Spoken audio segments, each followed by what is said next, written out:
नमस्कार दोस्तों, हम फिर से हाजिर है एक नई सच्ची घटना के साथ। और ये घटना है होटल के रूम नंबर 13 की।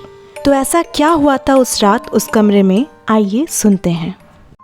कुछ दिनों पहले नीलेश अपनी बहन नीलिमा और अपनी पत्नी अंजलि के साथ कहीं घूमने गए थे। नीलेश की बहन और अंजलि दोनों बहुत अच्छी दोस्त थीं। लौटते वक्त काफ़ी रात हो गई थी। रास्ते में उसकी बहन की तबीयत बहुत ख़राब हो गई और उसे काफ़ी ठंड भी लग रही थी। उसका घर अभी भी 100 किलोमीटर दूर था और रास्ते में कोई भी रुकने की जगह नहीं मिल रही थी। थोड़ी देर बाद उसे एक होटल दिखाई दिया तो अंजलि ने होटल में रुककर नीलिमा को आराम करने को कहा। उस होटल के काउंटर पर जब उसने रूम के लिए पूछा तो पता चला सभी रूम फुल हो चुके हैं, क्योंकि उस रास्ते पर केवल वहीं एक ढंग का होटल था। लेकिन तभी होटल के मैनेजर ने बताया कि एक रूम खाली है, रूम नंबर 13। रूम में जाने के बाद ऐसा लगा जैसे वर्षों से यहाँ कोई रहने ही नहीं आया हो। उन्होंने कुछ ज़्यादा नहीं सोचा। अब वो अपनी बहन नीलिमा के लिए काउंटर से पेन किलर लेने गया। काउंटर से दवा लेकर जैसे ही वो रूम में आया तो देखा कि उसकी बहन बालकनी में खड़ी बातें कर रही थी।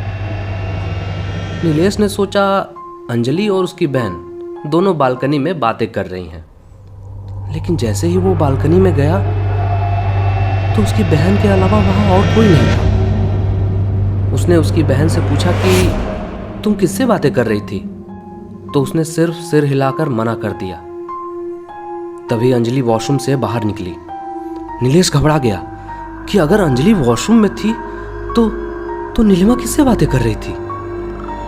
नीलेश ने नीलिमा को मेडिसिन दी और सो जाने को कहा। अब अंजलि और नीलिमा दोनों बेड पे सो गए और नीलेश सोफे पर सो गया। सुबह जब क्लीनर कमरे की सफाई के लिए आया तो दरवाज़ा खुला हुआ था और वो जब अंदर आया तो देखा चारों तरफ खून ही खून था। क्लीनर जोर से चिल्लाया तो उसकी नींद खुल गई और उसने देखा कि उसकी बहन नीलिमा की मौत हो चुकी थी और अंजलि बेहोश कोने में पड़ी हुई थी। नीलेश जोर जोर से रोने लगा।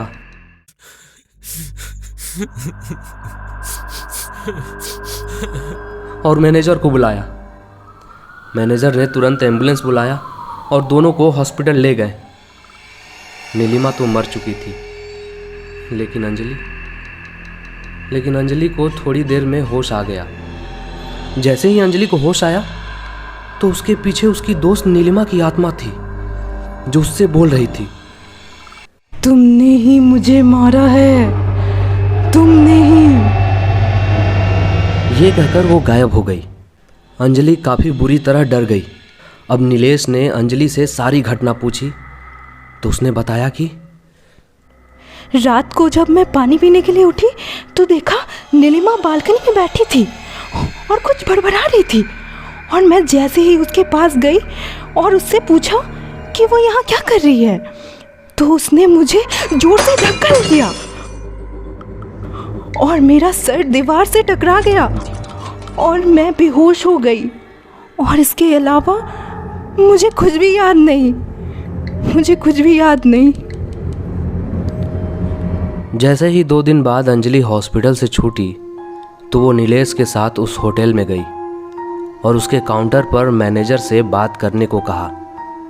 तो उसने बताया कि आपकी घटना के अगले दिन ही मैनेजर की मौत हो गई थी।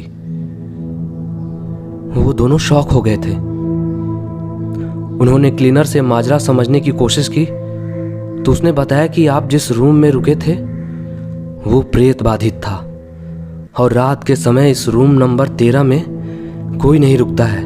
लेकिन मैनेजर ने कुछ पैसों के चक्कर में आपको रूम दे दिया। इस रूम में पहले भी 2 मौतें हो चुकी हैं। अब सारी बात नीलेश को समझ में आ गई। ऐसा कहा जाता है कि होटलों में रूम नंबर 13 अशुभ होता है और कई होटलों में तो इस नंबर का कोई रूम भी नहीं होता है।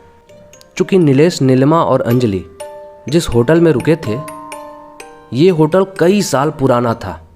नीलेश की ये कहानी सुनने के बाद मेरे दिमाग में कई सारे सवाल उठ रहे थे, जैसे हॉस्पिटल में अंजलि को नीलिमा की आत्मा कैसे दिखाई दी और उसने क्यों कहा कि तुमने ही मुझे मारा है, और ये भी कि रूम नंबर 13 में नीलिमा की मौत कैसे हुई, ये आज तक एक रहस्य बन के रह गया।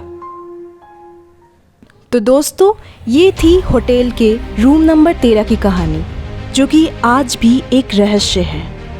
तो दोस्तों, अगर आपको ये वीडियो अच्छा लगा हो तो लाइक करें वीडियो को, सब्सक्राइब करें हमारे चैनल को और शेयर करना बिल्कुल भी ना भूलें। Thank you so much.